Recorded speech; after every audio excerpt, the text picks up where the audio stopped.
দেশের অর্থনীতির লাইফলাইন খ্যাত ঢাকা চট্টগ্রাম মহাসড়কের পিচ ঢালা পথে প্রকৃতির সৌন্দর্যে মুগ্ধ যাত্রীসহ ভ্রমণ পিপাসুরা।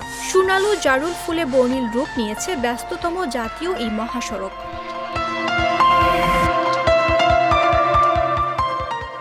বৈশাখের তপ্ত রোদে সোনালু, কৃষ্ণচূড়া ও জারুল সহ বিভিন্ন প্রজাতির ফুলের মনোরম দৃশ্য দেখে মুগ্ধ হচ্ছেন সড়কে চলাচলকারী যানবাহনের চালক ও যাত্রীরা। হঠাৎ করে দেখলে মনে হবে যেন একটি ক্যানভাস।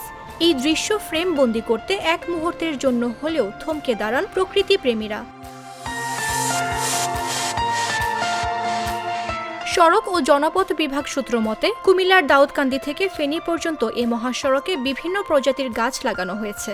তার মধ্যে রয়েছে হৈমন্তী, কুরচি, টগর, রাধাচূড়া, কাঞ্চন, সোনালু, কৃষ্ণচূড়া, কদম, বকুল, পলাশ, কবরী, কেশিয়া ও জারুল প্রভৃতি। এরকম প্রায় ৫৪,০০০ গাছ লাগানো হয়েছে।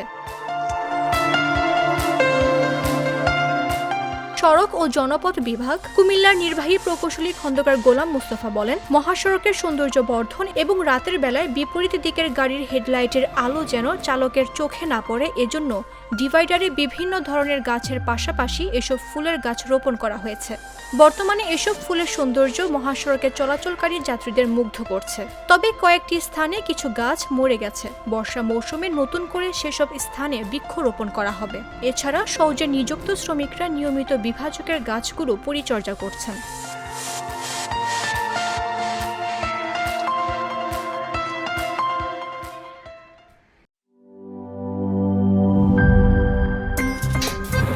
আমার একটা স্মার্ট সিদ্ধান্তে 25% গ্যাসের খরচ কমেছে। ভাবছেন কিভাবে?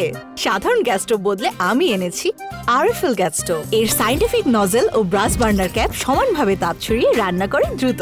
তাই গ্যাসও বাঁচায় 25%, টাকাও বাঁচে 25%। আরএফএল গ্যাস স্টোভ নিরাপদ ও গ্যাস সাশ্রয়ী।